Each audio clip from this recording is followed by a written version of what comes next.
Good evening.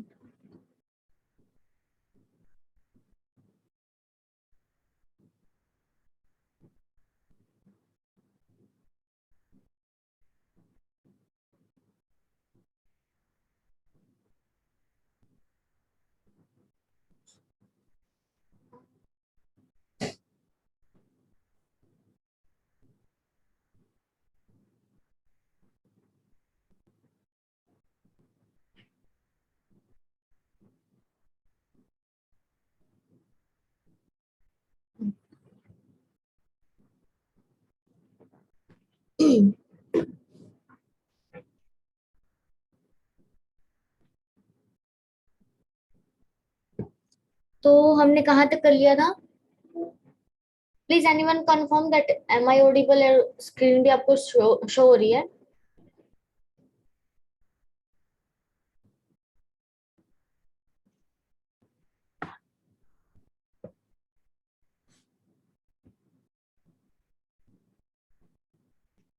आवाज आ रही है ना सभी को? ओके। तो हमने ना देखो कल थ्योरम की थी कि अगर हमारे पास दो या दो से ज्यादा सबस्पेस हैं तो उनकी जो इंटरसेक्शन होगी वो भी सबस्पेस बनेगी। But we are not sure about the union, है ना, कि यूनियन हमारी सबस्पेस बन भी सकती है और नहीं भी। तो फॉर एग्जाम्पल अगर हम देखें, जैसे कि आपने लिया वी वेक्टर स्पेस है सपोज R3, और आपने उसका एक सबस्पेस लिया W1 और एक दूसरा सबस्पेस ले लो W2। हमें इतना तो पता है बाय थ्योरम कि जो इंटरसेक्शन होगी वो तो सबस्पेस बनेगी। हम यूनियन पे थोड़ी बात करते हैं। फॉर एग्जाम्पल हमने एक सबस्पेस लिया A0 0 and A belongs to our real number, तो ये हमारा सबस्पेस बन जाएगा। ये हमने किया था कल। एंड सिमिलरली सपोज आपने लिया 0 B 0 where B also belongs to real number, या फिर आप थर्ड वन भी ऐसे ले सकते हो W3 is equal to this C belongs to real number. Okay. So अब चेक करो कि जब आप W1 यूनियन W2 करोगे तो क्या आएगा? कोई मुझे बताना चाहेगा? सपोज अगर मैंने W1 यूनियन W2 करी तो क्या ये A B 0 A B belongs to real number आएगा? चैट बॉक्स में लिखो। कोई बोलेगा नहीं कुछ, चैट बॉक्स में लिखना। बताओ क्या मैंने यूनियन सही लिखी है?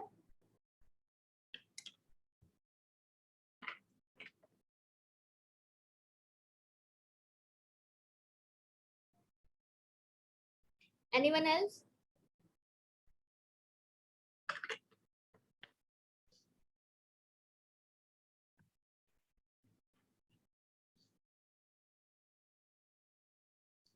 लिखो।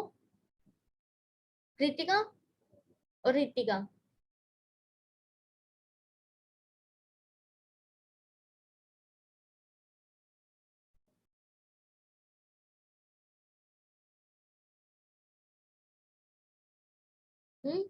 बताओ, इज दिस यूनियन करेक्ट और नॉट?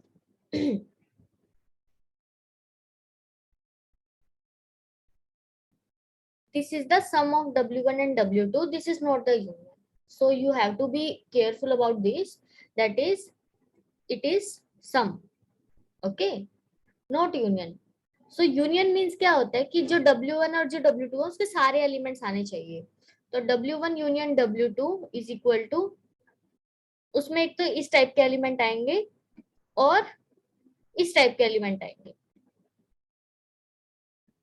ठीक है, इनका एडिशन नहीं आएगा, उसने ये नहीं कहा, क्योंकि जो W1 और जो W2 है उसके सारे एलिमेंट्स आने चाहिए। तो इसका मतलब ये है कि इसमें इस टाइप के भी सारे एलिमेंट्स है और इस टाइप के भी सारे एलिमेंट्स, है ना। और वेयर A और B बिलोंग्स टू रियल। अब आपको ध्यान से देखने से पता चलेगा कि इसके अंदर क्लोजर प्रॉपर्टी नहीं है एडिशन की, है ना। फॉर एग्जाम्पल आपको पता है कि सपोज 1 0 0 लिया जो आपका W1 यूनियन W2 में है, बिकॉज W1 में है तो यूनियन में चला गया। सिमिलरली 0, सपोज 1 ही लिखा मैंने, ये भी आपका W1 यूनियन W2 में है, लेकिन जब हम इनको ऐड करेंगे तो हमारे पास आएगा 1 1 0। This is not in W1 union W2, क्योंकि यूनियन में जाने के लिए या तो W1 में हो या W2 में, किसी एक में तो होना चाहिए ना एटलीस्ट। तो हमारे पास ये वाला जो एलिमेंट है ना तो W1 का है ना ही W2 का है। इसका मतलब अगर एडिशन की क्लोजर प्रॉपर्टी ही सेटिस्फाई नहीं हुई तो ये हमारा सबस्पेस नहीं बनेगा। तो यहाँ से हमें पता चला कि इंटरसेक्शन के लिए तो हमने थ्योरम कर ली है, बट यूनियन हमारी सबस्पेस बन भी सकती है और नहीं भी बन सकती। वो अभी हमारी नेक्स्ट थ्योरम है कि किस कंडीशन में हमारी जो यूनियन है वो सबस्पेस बनती है। Is this clear to everyone कि यूनियन जरूरी नहीं है कि हमेशा ही सबस्पेस बने। देखो एक बार चैट बॉक्स में विद दिस एग्जांपल, है ना। अब सपोज करो मैंने ना W2 में थोड़ा सा चेंज किया, लाइक यहाँ पे हमने लिखा some, suppose let me write here E लिख लेते हैं, ABC, चलो D लिख लो, लिखा हमने D। अब आप W1 यूनियन W2 करो, तो अब बताओ क्या आएगा W1 union W2।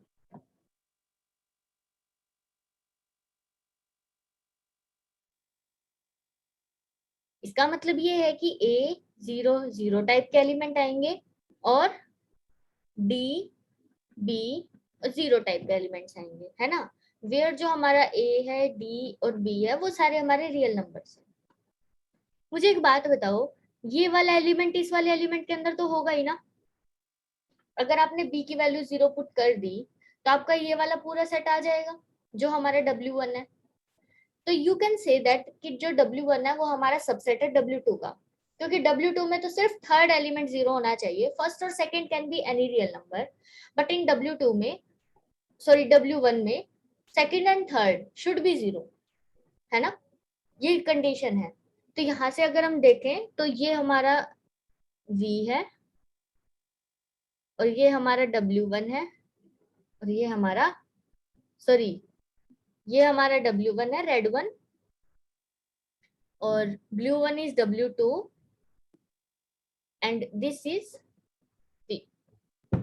Okay, so हमारा जो W है, W2 है, वो हमारा क्या है, सब सुपर सेट है फॉर W1। तो जब आप W1 यूनियन W2 करोगे और अगर ये इसका सबसेट ही है तो हमारे पास W2 ही आएगा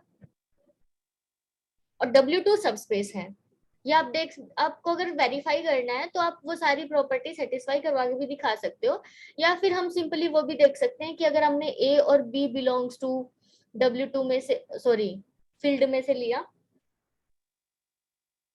फील्ड में से लिया और कोई दो एलिमेंट हमने इसमें से लिए W2 में से, जो मैंने ऊपर लिखा है W2, तो आप चेक भी कर सकते हो कि जो AU प्लस BV है वो हमारे W2 में जाएगा। That means W2 is a subspace. तो यहाँ पे अभी हमारा जो W2 है वो सबस्पेस है और जो W1 यूनियन W2 कर रहे हैं वो W2 ही आ रहा है। दैट मीन्स कि जो हमारी यूनियन है वो सबस्पेस बन गई, क्योंकि ये तो सबस्पेस है ही ना, ये तो सबस्पेस है। तो जब यूनियन में से ही कोई एक आ रहा है तो ये हमारा सेटिस्फाई कर देगा।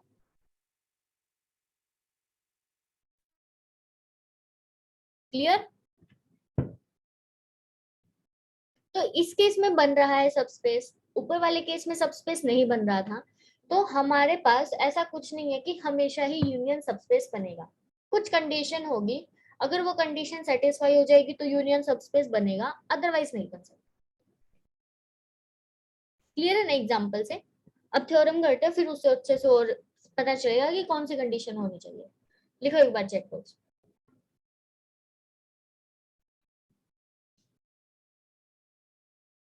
तो हम थ्योरम करते हैं 1.6.7। बताना अगर कोई डाउट हो तो। Okay, so the theorem says that कि आपकी जो यूनियन है ना वो सबस्पेस कब बनेगी, जब एक सबस्पेस किसी दूसरे सबस्पेस का सबसेट हो। जैसे कि मैंने ऊपर वाले एग्जांपल में बताया आपको कि अब हमारा जो W1 है वो W2 का सबसेट है। तो तो हमारी जो यूनियन आई W1 यूनियन W2 वो हमारी सबस्पेस है ना, तो वो हमारी सबस्पेस बन जाएगी। लेकिन अगर ये इसका सबसेट नहीं होता ना तो ये सबस्पेस नहीं बन सकता था। यही चीज अभी हम थ्योरम से प्रूव करेंगे, ये तो मैंने अभी आपको एक एग्जांपल से समझाया। तो थ्योरम सेज दैट कि अगर आपके पास कोई एक सबस्पेस किसी दूसरे का सबसेट है तभी वो सबस्पेस, तभी यूनियन सबस्पेस बन सकती है, अदरवाइज नहीं बनेगी। तो यही अभी हम प्रूव करेंगे, that is union of two subspaces is a subspace. मैं उसमें लिख लेती हूँ मैथमेटिक्स फॉर्म में कि W1 यूनियन W2 हमारी सबस्पेस कब बनेगी,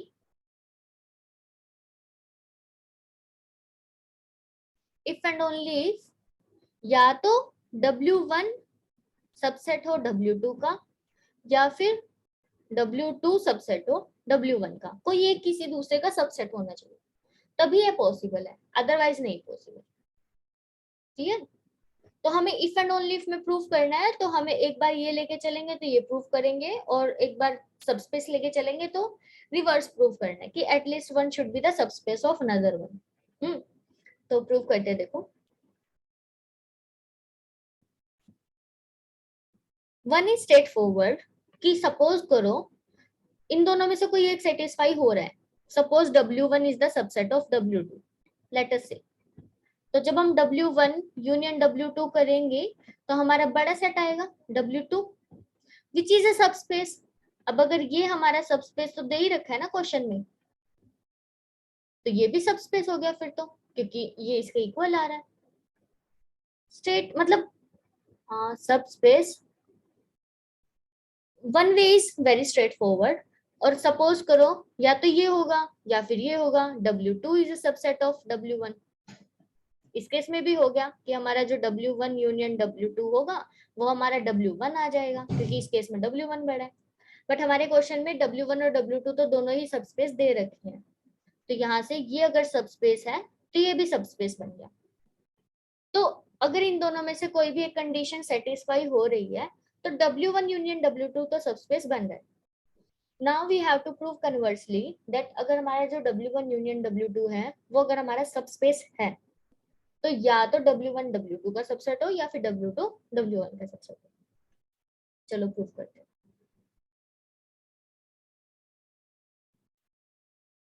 सो कन्वर्सली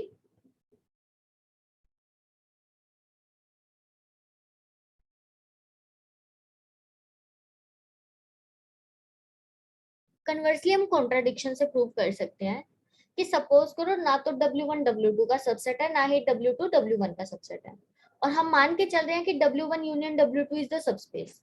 तो लेट अस से लेट W1 यूनियन W2 हमारा सबस्पेस है, ये हमारा सबस्पेस है, और मैं मान के चल रही हूँ कि ना तो W1 W2 का सबसेट है, this is also not true, and W2 is also not the subset of W1 sorry, पता नहीं क्या हो जाता है इसको। W1 तो ना ये सेटिस्फाई हो रहा है और ना ही ये सेटिस्फाई हो रहा है। आप ऐसे विजुअलाइज कर सकते हो ना, ये W1 और W2 कुछ इस तरह से दिखेंगे, सपोज ऐसे ये W1 है और ये W2 है। अब देखो ना ये इसका सबसेट है ना वो उसका subset, that kind of thing. और हम मान के चल रहे हैं कि यूनियन हमारी सबस्पेस है ना, तो यूनियन सबस्पेस है तो सबस्पेस की सारी जो हमने पीछे थ्योरम्स की थी कल और परसों वो सारी सेटिस्फाई हो जाएंगी, तो हमें कोई सी भी यूज करनी पड़ सकती है। अब मुझे एक बात बताओ, देखो W1 W2 का सबस्पेस सबसेट नहीं है, W2 W1 का नहीं है और W1 W2 का नहीं है, दोनों किसी का भी सबसेट नहीं है, तो कम से कम एक एलिमेंट W1 के अंदर ऐसा होगा जो कि W2 के अंदर ना हो। जो मैंने रेड वन बनाया है वो हमारा सिर्फ W2 में W1 में है, W2 में नहीं है। सिमिलरली कोई एक एलिमेंट ऐसा पक्का होगा जो W2 में होगा बट W1 में नहीं होगा, क्योंकि वो उसका सबसेट नहीं है। सबसेट का मतलब तो यही होता है ना कि किसी एक सेट के हर एक एलिमेंट किसी दूसरे सेट में चले जाए, लेकिन हम मान के चल रहे हैं कि दोनों में से कोई भी किसी का सबसेट नहीं है, तो दोनों के अंदर एटलीस्ट वन एलिमेंट ऐसा होगा जो कि एक के अंदर होगा और दूसरे के अंदर नहीं होगा। तो मैं बुक के अकॉर्डिंग एक बार मान लेती हूँ कि उन्होंने कौन से एलिमेंट्स का नाम ले रखा है, ताकि आप लोग रिवाइज कर सको अच्छे से। तो लेट अस से जो ये मैंने रेड वन बनाया है इसका नाम है यू, और जो मैंने ये ग्रीन वन बनाया है ये है हमारा वी। ओके, तो जो ये यू है ना हमारा, यू हमारा W1 में है बट W2 में नहीं है, और सिमिलरली वी है, वी हमारा W2 में है बट वी हमारा W1 में नहीं है। मैंने इस तरह से एलिमेंट ले लिए, W1 में नहीं है। ओके, अब U और V हमारे W1 यूनियन W2 में तो चले गए, क्योंकि एक एलिमेंट W1 में है एक एलिमेंट W2 में है, तो यूनियन में तो दोनों ही जाएंगे, है ना। और जैसे ही यूनियन में गए, अब हम लेके चल रहे हैं कि जो हमारा W1 यूनियन W2 है ये तो हमारा सबस्पेस है ना, तो सबस्पेस की अभी हम वो लास्ट वाली जो थ्योरम है वो अप्लाई कर सकते हैं इधर। लास्ट वाली थ्योरम क्या कह रही थी कि अगर आपके पास दो एलिमेंट है सेट के, और अगर आप दो एलिमेंट ले लो फील्ड के,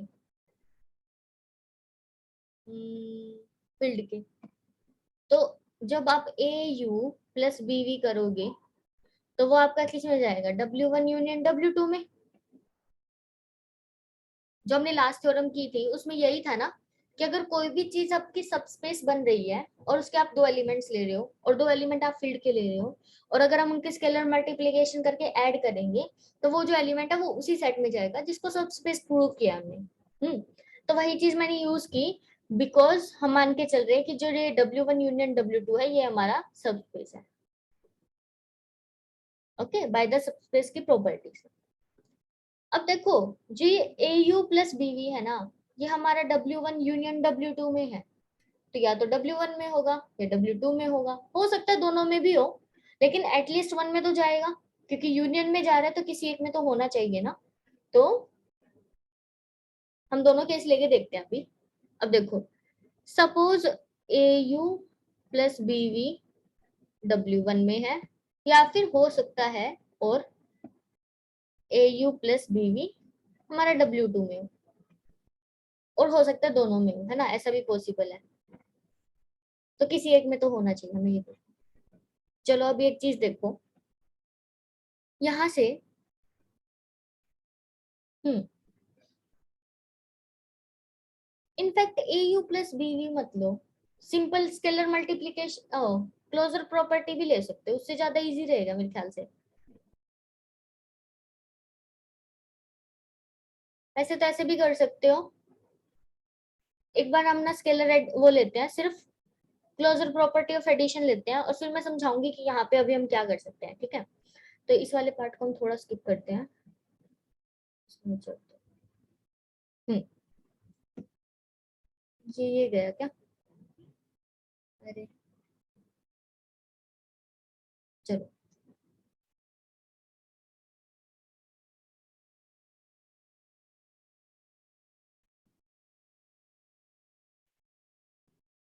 हम्म तो देखो, मैं ना अभी सिंपल प्रॉपर्टी लगाऊंगी, क्योंकि जो W1 यूनियन W2 है ये हमारा सबस्पेस है, और अगर ये सबस्पेस है तो U प्लस वी भी हमारा W1 यूनियन W2 में जाएगा,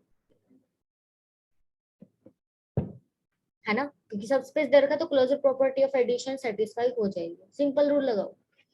अब क्योंकि ये यूनियन में जा रहा है तो you this W1 union W2 में जाएगा, या फिर U प्लस वी हमारा W1, सॉरी, या तो W1 में लिख लो या फिर W2 में, किसी एक में तो जाना चाहिए। अब देखो, U हमारा W1 में है तो माइनस U भी हमारा W1 में होगा। W1 और W2 तो दोनों सबस्पेस दे रखे हैं ना हमको, तो अगर हमारा देखो U है W1 में तो माइनस U भी है W1 में, तो यहाँ पे लिख लो माइनस U भी हमारा W1 में। और एक तो ये एलिमेंट है आपका W1 में सपोज, और एक ये एलिमेंट है W1 में, और जब आप इन दोनों को ऐड करोगे तो वो भी W1 में जाना चाहिए। Minus U belongs to W1 and minus U हमारा W1। क्योंकि W1 हमारा सबस्पेस गिवन है, तो जो ये एलिमेंट है और ये एलिमेंट है, इन दोनों की जो एडिशन होगी वो भी हमारी W1 में जानी चाहिए। तो जो u plus v minus u करेंगे वो भी हमारे W1 में जाएगा by the closure property of addition. तो v हमारा W1 में चला गया क्योंकि u से u कैंसिल हो जाएगा। But this is a contradiction ना, हम तो लेके चल रहे हैं कि जो हमारा v है वो हमारा W1 में नहीं है। देखो यहाँ पर, तो इसका मतलब ये वाला केस तो हमारा पॉसिबल नहीं है फॉर वेरी श्योर। तो इस केस को कट करो, मतलब कि जो u प्लस v है ना वो हमारे W1 में नहीं जा सकता। तो अब W2 में तो पक्का होना चाहिए, तभी तो यूनियन में जाएगा वो। अगर W1 में नहीं है तो W2 में तो होना चाहिए ना एटलीस्ट। तो इसमें देखो, अभी इसमें भी ऐसे ही करेंगे कि अगर आपका ये जो v है, दिस वन, v आपका W2 में है और W2 आपको सबस्पेस गिवन है, तो जैसे ही आप v आपका W2 में है तो माइनस v भी W2 में चला गया बिकॉज ऑफ एडिटिव इनवर्स। अब माइनस v आपका W2 में, अब ये एलिमेंट भी W2 का, ऊपर वाला भी, और जो नीचे वाला एलिमेंट है वो भी W2 का। अब जैसे इन दोनों का एडिशन करोगे वो भी W2 में जाना चाहिए बिकॉज ऑफ क्लोजर प्रॉपर्टी। तो u plus v minus v, it should belongs to W2 and this is equal to u। तो हमारा u किस में जाना चाहिए? W2। But this is also contradiction. इधर देखो, है ना, क्योंकि u भी W2 में नहीं है, तो इसका मतलब ये केस भी पॉसिबल नहीं है। तो ना तो फर्स्ट केस हो सकता ना सेकंड केस हो सकता। तो इसका मतलब जो ये u प्लस v है ना तो W1 में है ना ही W2 में है, और जाना चाहिए यूनियन में, तो यूनियन में तो नहीं जा सकता, किसी एक में तो होना चाहिए था। इसका मतलब हमने जो सपोज किया था वो गलत है। एटलीस्ट एक सेट तो किसी दूसरे का सबसेट होना चाहिए, क्योंकि जैसे ही हम सबस्पेस लेके चले और हमने माना कि ना तो W1 W2 का सबसेट है और ना ही W2 W1 का सबसेट है, तो हमारे पास कॉन्ट्राडिक्शन आ रही है, क्योंकि एलिमेंट यूनियन में जा रहे हैं बट ना तो पहले वाले सेट में ना दूसरे वाले सेट में, तो यूनियन में कैसे जा सकता है फिर वो? तो कॉन्ट्राडिक्शन पे रीच कर गए। Is this theorem clear to everyone?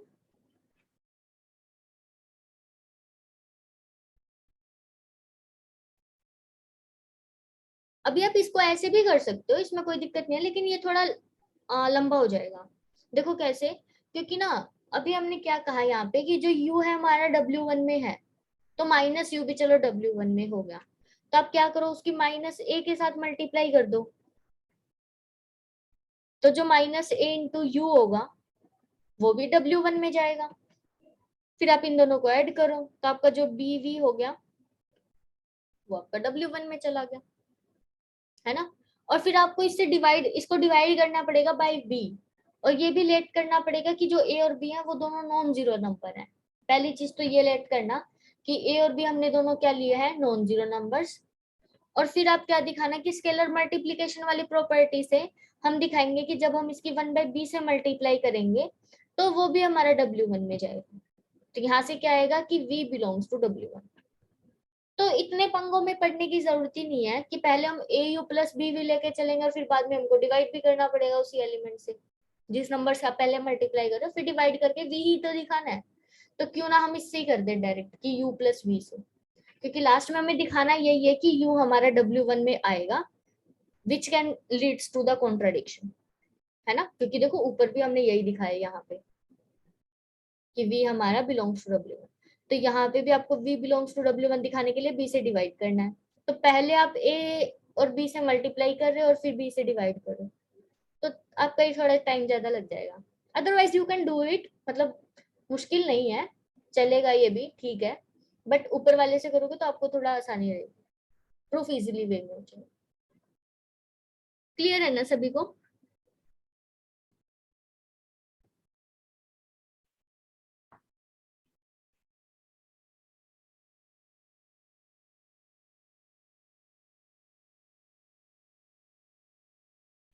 अभी मुझे बताओ कि एग्जाम्पल्स कौन सा करवाऊं, क्योंकि सभी करेंगे तो टाइम लग जाएगा।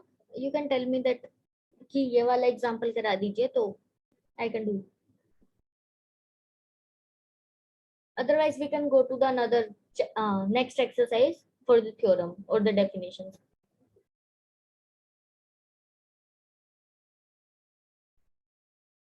बोलो।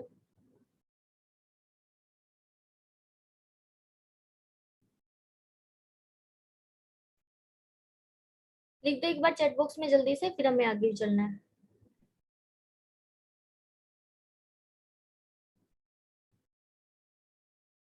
तो एक काम करना, क्वेश्चंस ट्राई करना, एग्जांपल्स भी करना, एक्सरसाइज के भी। कोई भी डाउट हो तो ग्रुप में डिस्कस कर लेना, है ना, टेलीग्राम ग्रुप में। वो आई थिंक थोड़ा हमारा टाइम बचाएगा और तुम लोगों का सिलेबस भी जल्दी बचाएगा। थ्योरम्स और डेफिनेशंस अच्छे से क्लियर हो जाएंगी, तो वो चीज हम यहाँ पे कर लेंगे। Now come to the next definition, that is the linear sum of subspaces. ये चीज मैंने अभी अभी आपको ऊपर बताई है कि यहाँ पे देखो, जैसे ही हमने ये जो W1 और W2 लिए हैं ना यहाँ पर, तो ये जो मैंने W1 प्लस W2 लिखा था, this is known as linear sum. मतलब कि फर्स्ट वाला सेट लो और दूसरे वाला सेट लो, उसके एलिमेंट्स के एडिशन करते जाओ। जो एडिशन करके एलिमेंट्स आएंगे उनका जो कलेक्शन होगा उसको हम लीनियर सम सेट बोल देते हैं। तो definition of linear sum is linear sum of subspaces.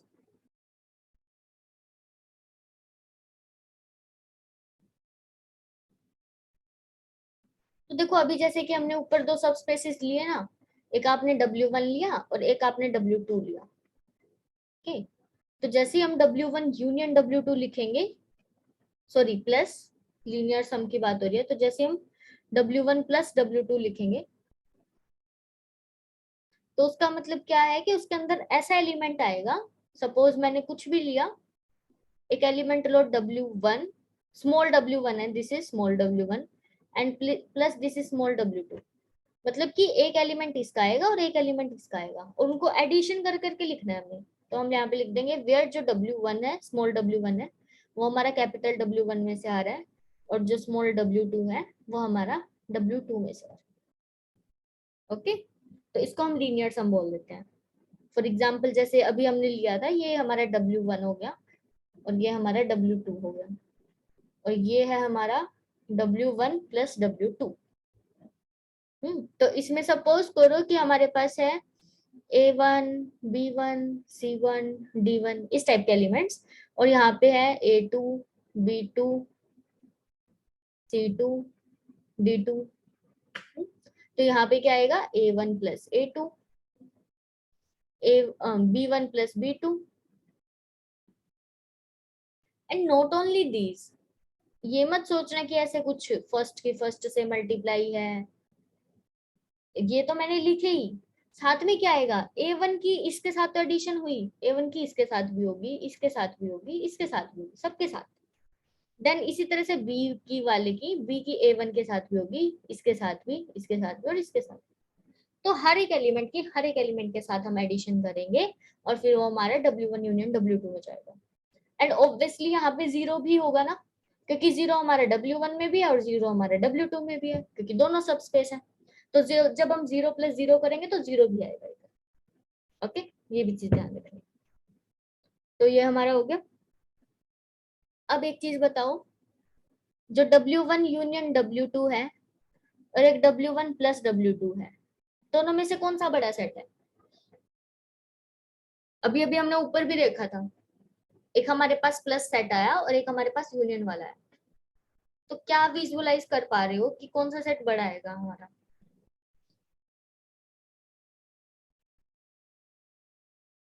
या फिर कह सकते हो कि कौन सा किसका सबसेट होगा, ऐसे भी देख सकते हो।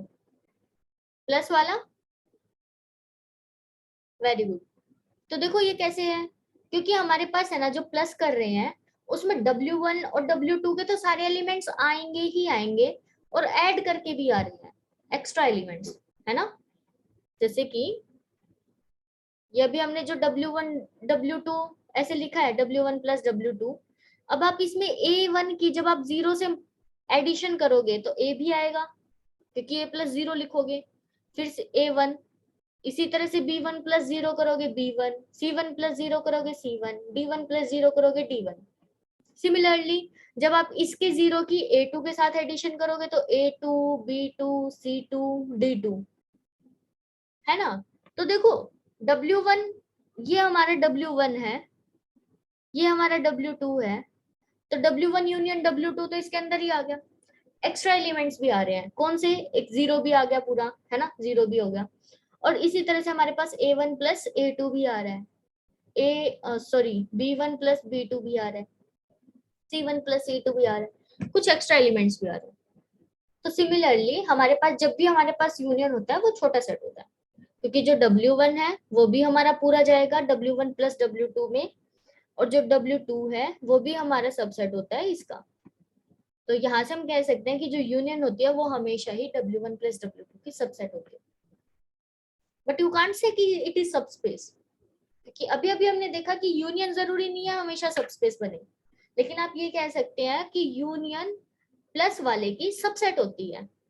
तो थोड़ा सा ध्यान रखना जब मैं सबसेट बोलूं और जब मैं सबस्पेस बोलूं, है ना, कि हम यहाँ पे क्या कह रहे हैं कि जो यूनियन है वो हमेशा ही लीनियर सम का सबसेट होती है।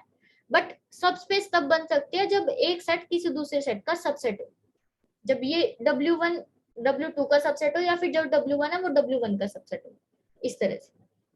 थोड़ा ध्यान रखना, ये आपके दिमाग में दिया हुआ है। अब आप यहाँ पे प्रूव कर सकते हैं कि जो लीनियर सम है ना, this is also a subspace. मतलब ये वाला तो गारंटी नहीं है कि सबस्पेस होगा, बट ये हमेशा गारंटी है कि सबस्पेस होगा। अगर आपको मैं दो सबस्पेस दे दूं और जब मैं उनको कहूं कि उनका सम करो, तो वो हमेशा ही सबस्पेस बनने वाला है।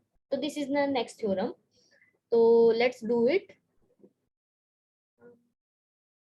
ओके, सो थ्योरम इज 1.7.1 कि अगर आपके पास W1 और जो W2 है वो दोनों सबस्पेस हैं, तो प्रूव करो कि जो W1 प्लस W2 होगा वो भी आपका सबस्पेस बनेगा, है ना। बेसिकली यही प्रूव करना है। तो क्यों ना हम उसी लास्ट थ्योरम का यूज करें।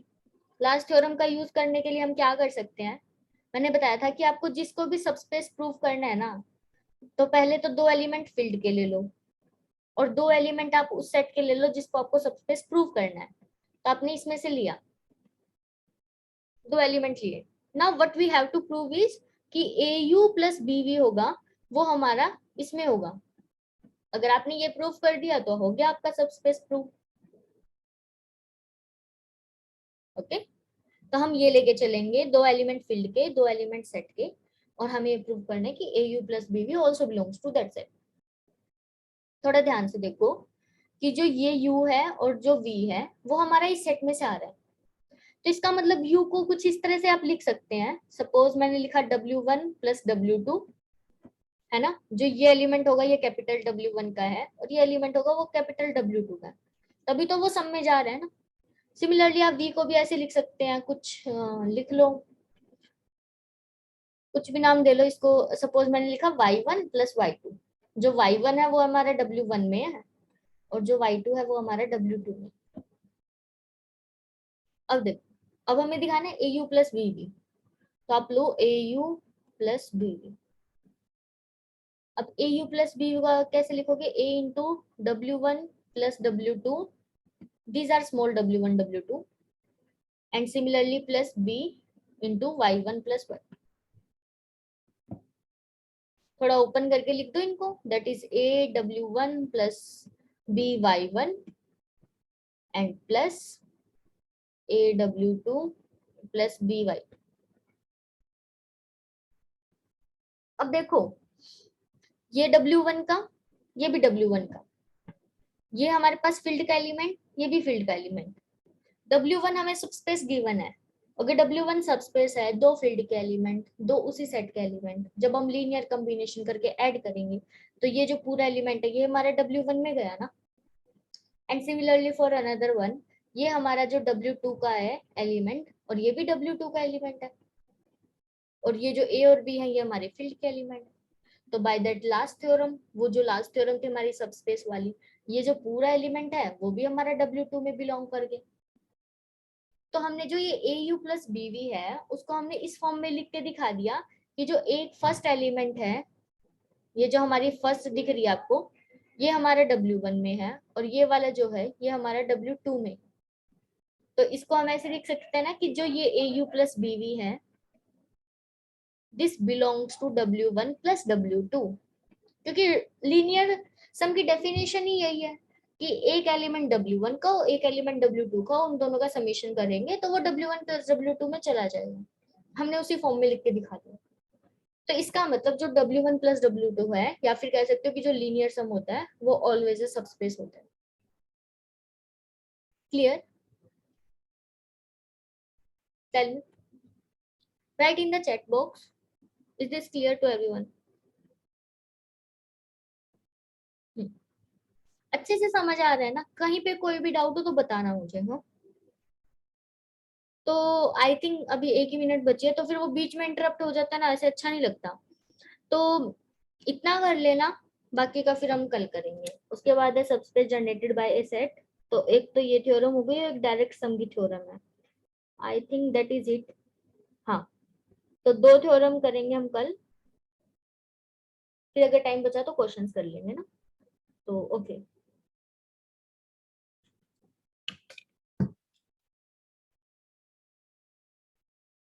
Okay then.